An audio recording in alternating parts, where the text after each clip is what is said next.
God wants you exactly who you are. God wants you exactly as you are, because he doesn't want you to change and then go to him. He wants you to go to him as you are. He will change your heart and your mindset, and then things that you used to love are like, it's not as good. They're icky, because your thoughts can just spiral too, right? I'm not good enough. I'm not worthy enough. I'm never gonna get this. I should just give up. So it's like, it's very important just to sit there and just be like, God, infiltrate my mind first. If you didn't have God in your life, if you were so far removed from God in your life, do you think you could outsmart the devil? Welcome, Kenna, to Thank Verses to Live By. I'm Thank you. so happy to have you on today. Here, the main goal is to help people understand the scriptures a little bit better and to really help them dive into their faith, and to also have a place to go to if they feel a little excluded from everything else. They can feel like they can come here and learn more about the scriptures. And the funny thing is, I don't consider myself a scriptorian. Yeah. I don't know if you consider yourself a scriptorian. No. Okay. That's the great thing about this, is we can take beautiful things away from beautiful verses and be able to learn from them as we do this, and also help other people learn. Yeah. So I want to go ahead and start off by letting you introduce yourself, and we'll kind of go from there. I'm a Kenna. I grew up very LDS. I grew up in the church. I have no animosity towards the church. I have nothing against the church. It was just kind of one of those things where it's like, I felt out of place in the church, if that makes sense. Yeah, that makes a lot of sense. But I feel like a lot of people struggle with like the fact of like, you have to find God in church. I found God outside of church. And finding God outside of church and building that relationship, for me, it's not necessarily like I go to church or I'm part of a certain like religion or organization. I'm definitely very Christian, but I do have a very personal faith and understanding and relationship with God. I love that, because for me, it's in creating content, it's always been about a personal relationship with Jesus and not about a religion. Yeah. Because I fully believe there are some cases, because guess what? Everyone's imperfect. No one's perfect. There are cases where just people have bad experiences in a church. And then it just ruins everything for them. Right. And then they're trying religion and not where actual I relationship feel like with Jesus. You can have a relationship with God and not necessarily go to church. Yeah. Yeah, you can definitely have a relationship with God and not a relationship with the church. I totally understand that, and I totally get that. So I always like to ask my guests, where do you see yourself in 10 years from now? Where do I see myself in 10 years from now? Yeah. Paint me a picture. I want you to give it to me in detail. I want to be a nurse. I want Okay. to be a pediatric nurse. That's my goal. Yeah. Go to college. Nice. So that's my career-wise. That's what I want to do. I do want a family. You know, I want all of it. How many kids? I'd be okay with one, honestly. Just one little mini me. Okay. I feel like anything more than two would just be a lot. And are you going to settle down in Utah or somewhere else? That is unclear. Okay. I think at this point. I don't want to settle down in Utah. I don't want to settle down in Utah. It's just a matter of go to school first. Right. And then figure it out For after sure. that. Yeah. Okay, and then I also like to ask some people, what would you tell your past self if you could talk to them? And what age would you talk to your past self? What would I tell my past self and what Yeah. age? That you're never stuck where you think you're stuck. I would tell them that because when you go through something, right, in life, no matter like, say you're like 18, 19, graduated high school, you're doing world by yourself. It's scary. You're broke. You have no money. You feel so stuck. You're so scared. But it does get easier. It does get better. You're never stuck. Yeah. You know what I mean? Like, I feel like it's always just like, okay, I'm stuck in this situation right now. Where can I come out of it? I love that. Yeah. I love that, because I have a verse that kind of goes with that. And the meaning behind this verse is there are people that get stuck. And the truth is, a lot of people that get stuck obviously want to be saved, right? Yeah. But there are a handful of people out there that don't want to be saved when they get stuck. They like that comfortable feeling, and they don't put they don't line up their priorities how they should, right? They prioritize comfort and satisfaction over Yeah. growth and goals and trying to hit their milestones and stepping outside of the box. And how I look at that is they're putting themselves in a cage. They're putting themselves in their own prison. Yep. And then they're inviting people over and asking them for help to get out of their own prison that they put themselves in when the door's been unlocked the whole time. Yeah. And as people give them help, the people that are giving them help don't realize that the door's been unlocked for them. They don't realize that they already know they have these opportunities, but they take this advice and then they don't do anything with it. Yeah. And so the verse I have that goes with that specifically, it's in 2 Thessalonians chapter 2, verse 10.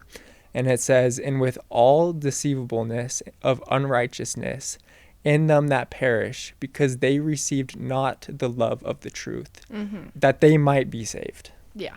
And I just think that's so funny how some people won't want to move forward. They choose that comfort. They choose that comfort, but I think a lot of it is like them just being scared.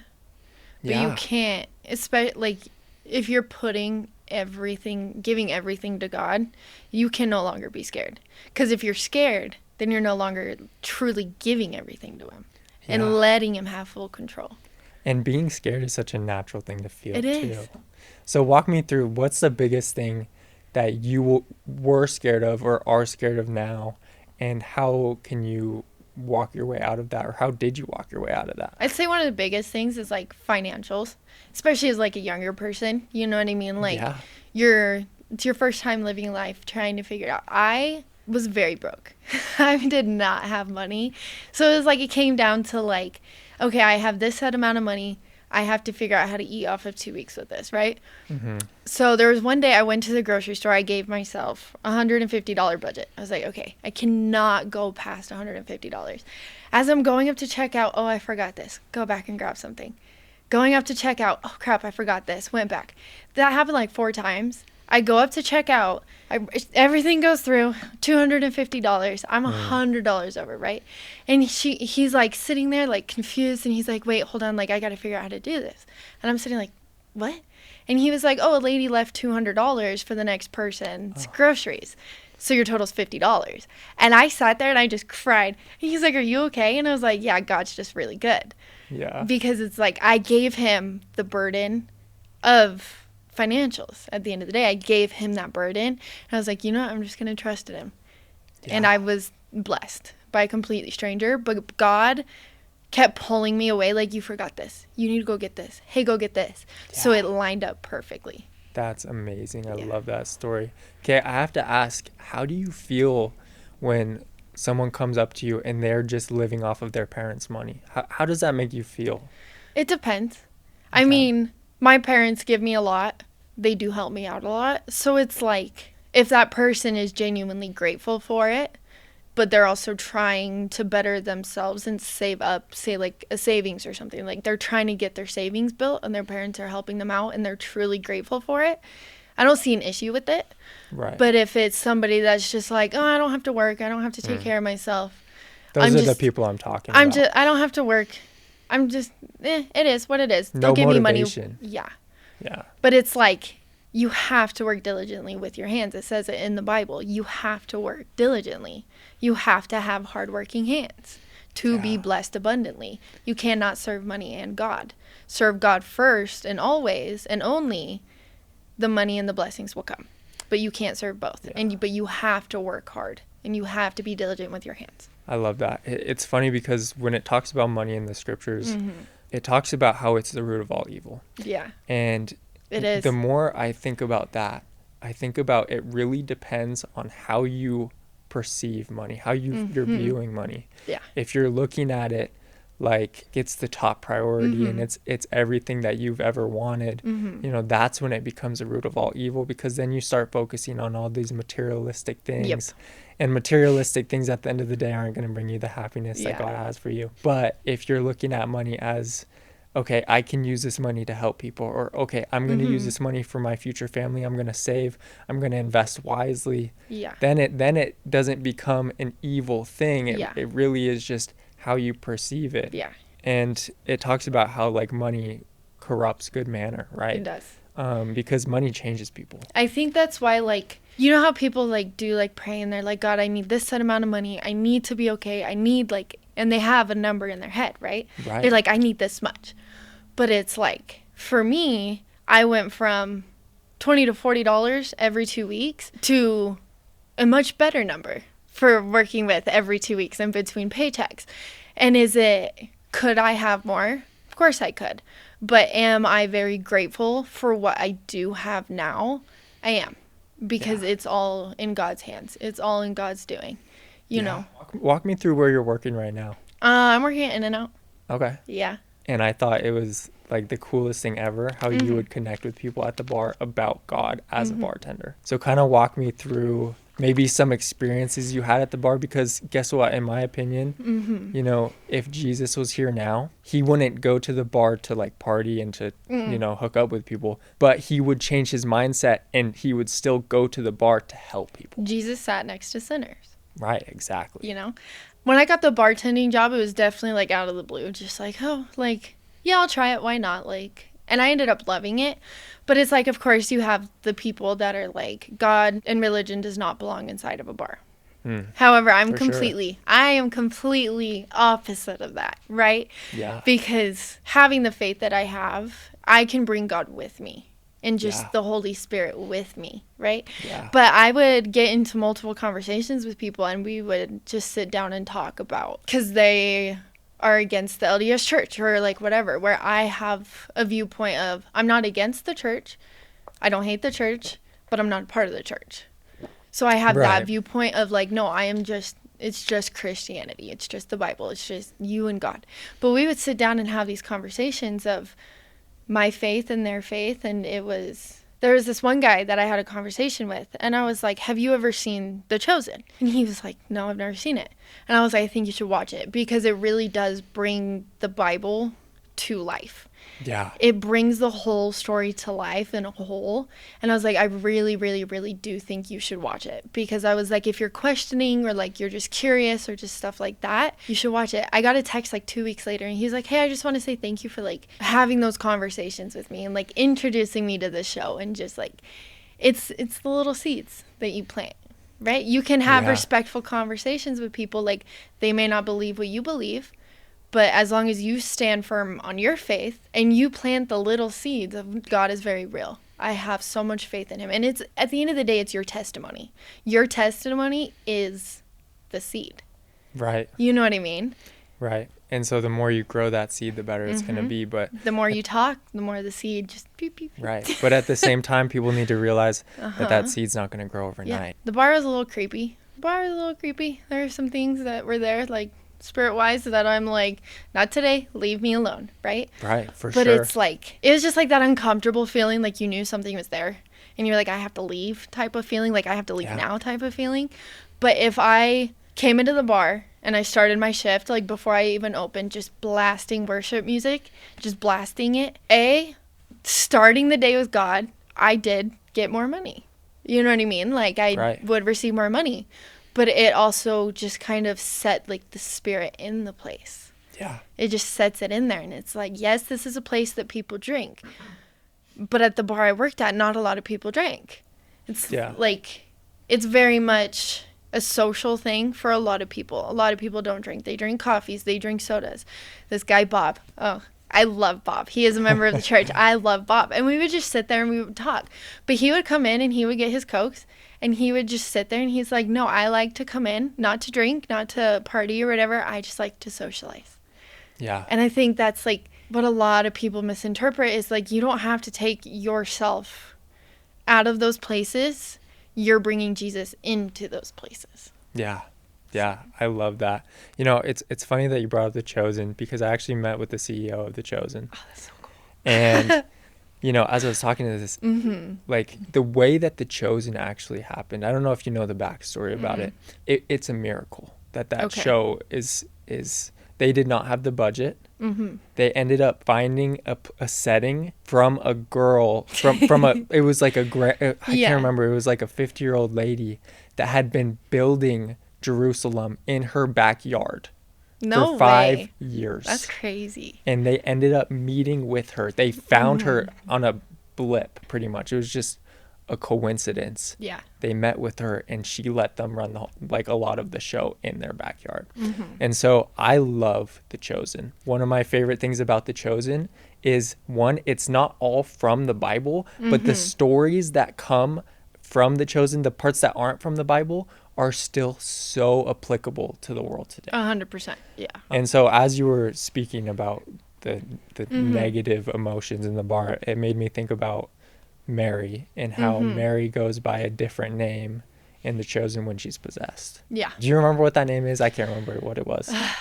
It's something like that Sarah I probably or something. can't say. Yeah. Honestly. So that isn't biblical, but it is a part of The Chosen. And I think it's so funny how when you're, not in control, or when you're deciding to do things that are bringing you down, the devil is there. It's really pulling at you. And you, like you said, you could feel it at the bar sometimes, right? You could, and you know why you could feel that though? Because you had the Spirit with you. Yeah.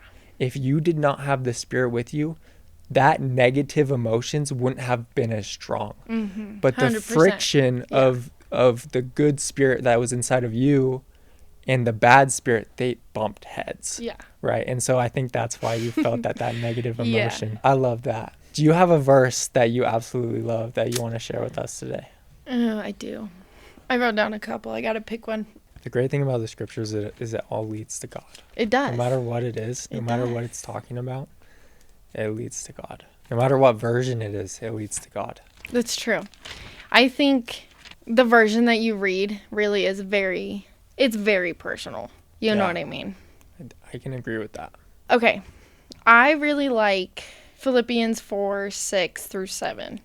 And it says, "Do not be anxious about anything, but in everything by prayer and supplication with thanksgiving, let your requests be made known to God.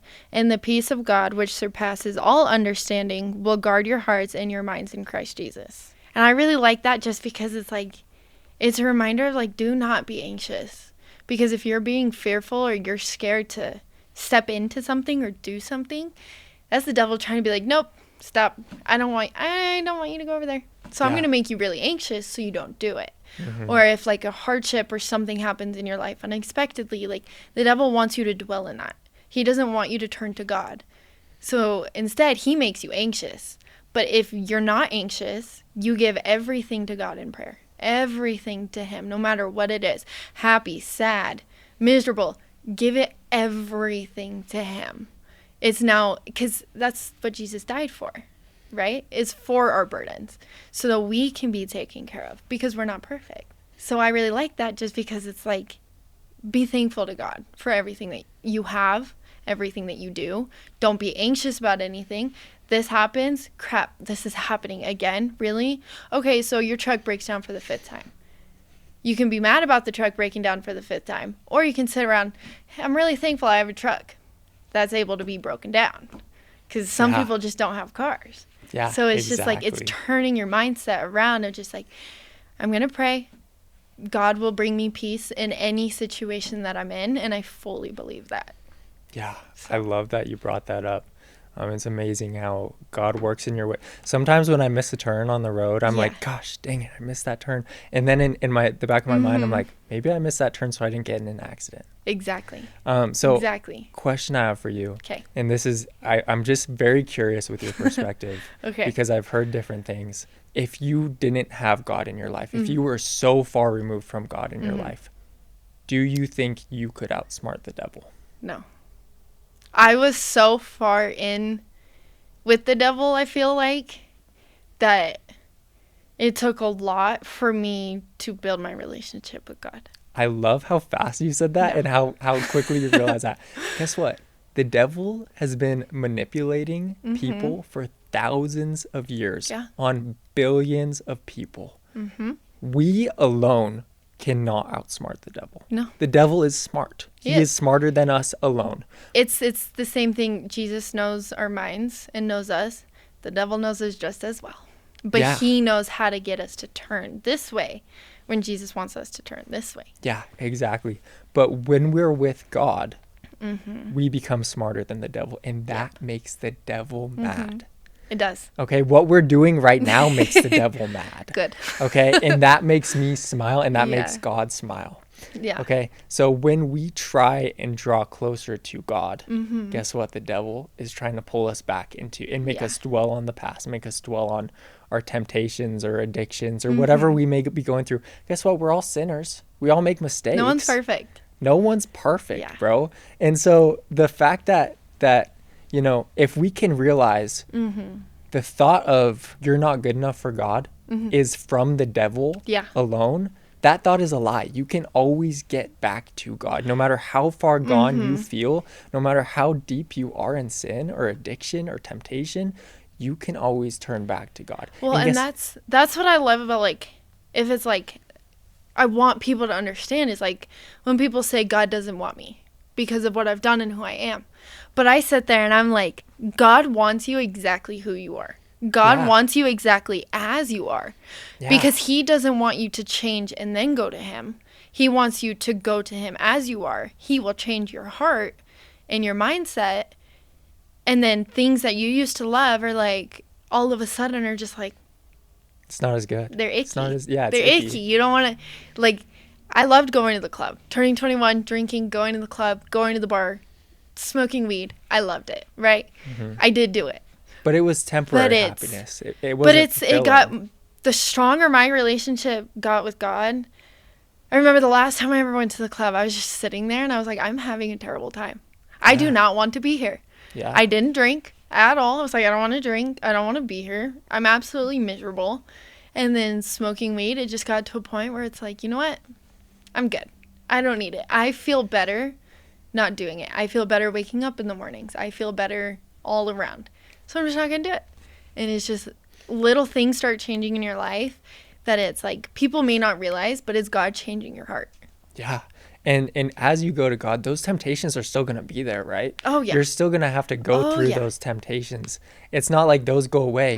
But the thing is, the closer you get with God, the more you can see those temptations from a mile away before it gets to you. Yeah. Right? You start to pick up on those little things that the devil's doing each and every single day. Yeah. And you start to say, okay, I'm not going to fall for that today. That's not going to get me today. Well, and it's like, people are not perfect. You're going to slip. Right? Like, say you've been drinking or smoking weed or like whatever it is, like you're gonna slip. At some point, you're gonna fall back into it. You know what I mean? You're not perfect. It's not easy. Yeah. But then it does get to the point of like, if it's offered or like whatever, you just sit there and you're like, no, I'm good. And you just stop slipping. Because like the stronger that relationship, realistically, you're tempted, but the amount of temptation you have to do it is lessened. Yeah. You know? For sure. I wanted to ask you, so there's a huge difference between motivation and discipline. So as you were building your relationship with God, or it doesn't even have to be about God, this can be about anything, right? Yeah. In your life, when you felt motivated versus when you decided to lock in with discipline, what was that difference like? Because motivation only lasts so long.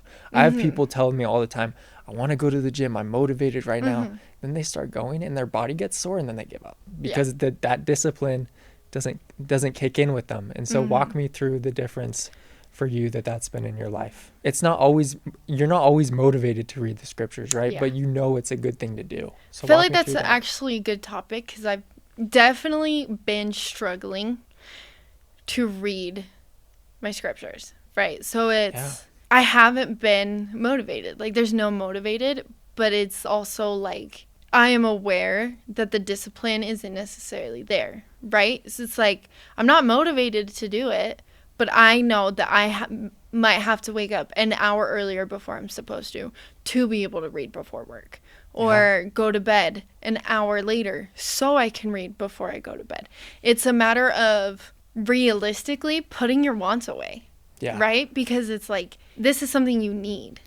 You need this. Right. You can want it, but you need it. Yeah. You know what I mean? Yeah. And if you're not fulfilling that need, your life, you struggle a little bit. Yeah. It's not easy. For sure. So it's like the discipline really just has to come from just like, I want to do it, but I also need to do it, or else it'll never happen. For sure. And guess what? The other thing is it doesn't have to be reading the scriptures when you're connecting with God. Nope. Right?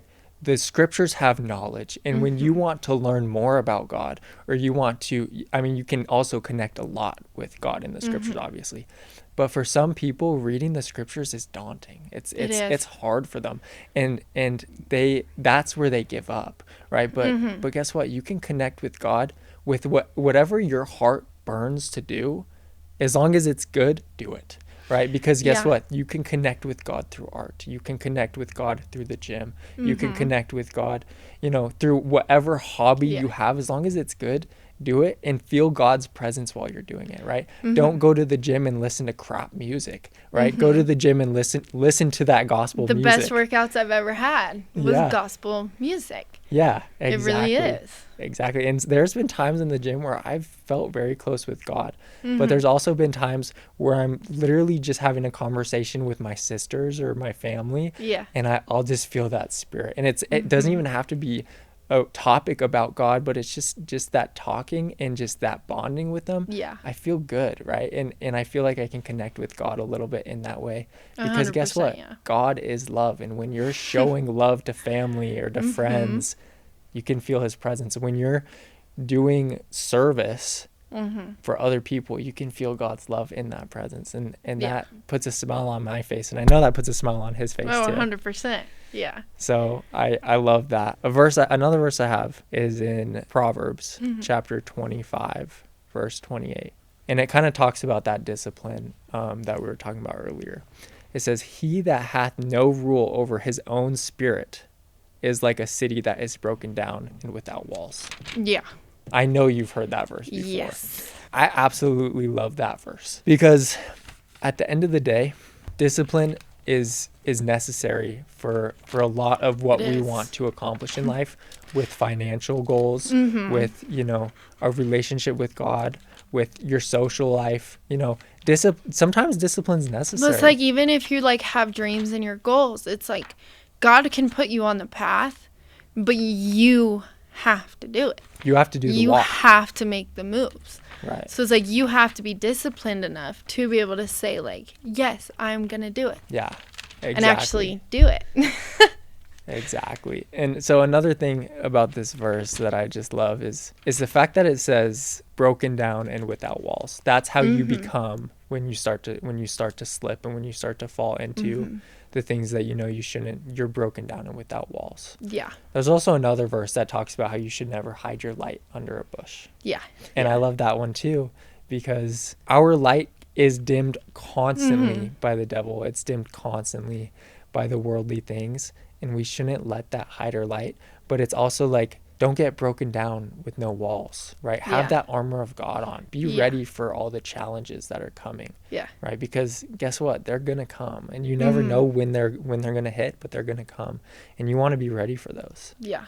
So kind of walk me through when you needed that armor of God, or just how important that armor of God is for you. Honestly, the armor of God is so important because it's more than just worldly things trying to attack you. Right? It's more than tempted to drink or smoke some weed or stuff like that. Right? It's also it can be very mental. Spiritual too. It can be very spiritual. It can be very mental. It can be anxiety. It can be depression. It can be how you look at people, the way you talk about people. So it's it's very important to have the armor of God to be able to even just resist the devil's thoughts that he's throwing in your mind constantly. I'm not good enough. I'm not worthy enough. I'm never going to get this. I should just give up.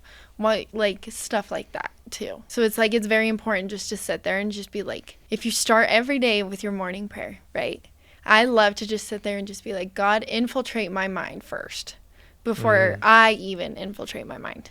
Because your thoughts can just spiral too, right? Yeah. So it's the armor of God is your mind. It's your soul. It's everything around you. I have a question for you. So what is one thing that you told yourself either this morning or something you tell yourself every day? What is one thing? That I tell myself every day? Or just one thing you told yourself this morning, or just, one thought? That I am a daughter of God and I'm worth it. Okay.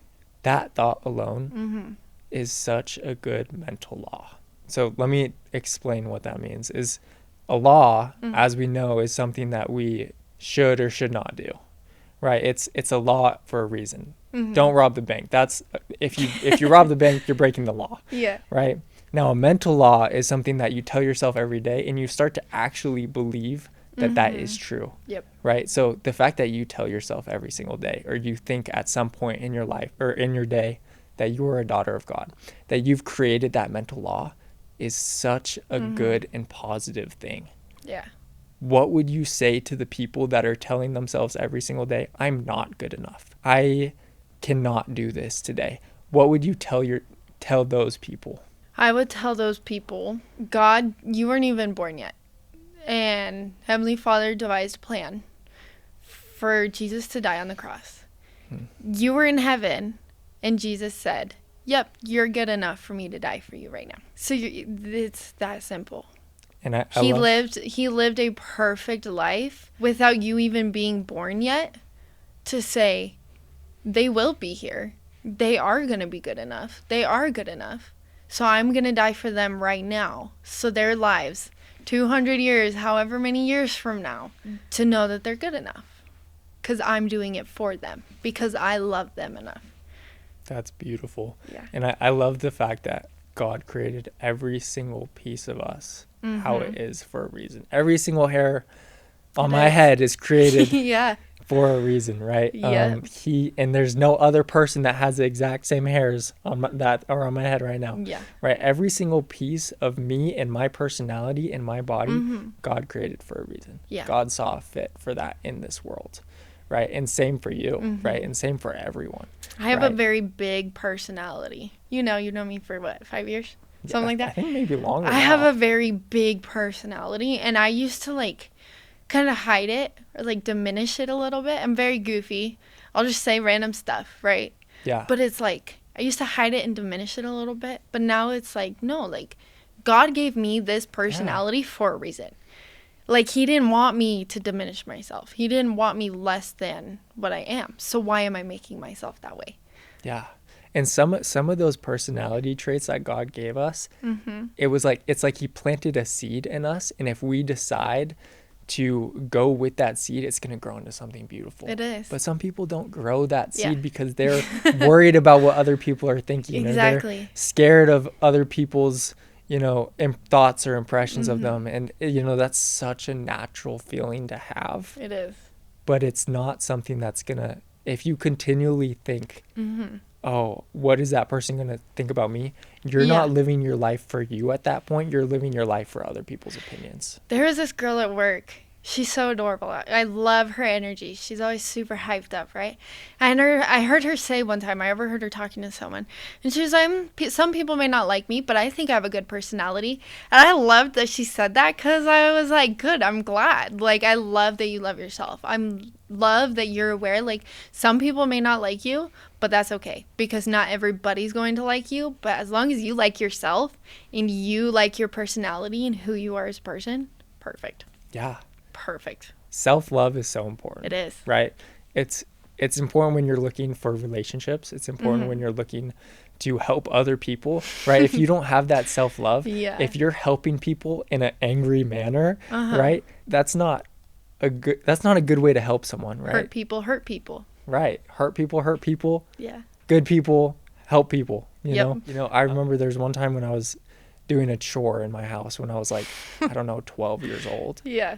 And my mom, I was super, super upset for some reason. I think it was because my mom pulled me off the PS2 at the time. And she was like, Luke, if you're not going to do the chore with a good heart, don't do it at all. And that was well, I'm going to do it with a good heart, but I was still angry. I was fine, I'll do it with a good heart. Yeah. It's those types of things, right? That still apply today, right? It's do service with a good heart. And also the biggest thing about service is don't expect anything back. Exactly. When people do service and they expect something back, that is a huge no in my opinion. Oh yeah. I am a firm believer in relationships or relationships with your family or just stuff like that. It's what can I do to help serve them to make their day a little bit easier? Right? Yeah.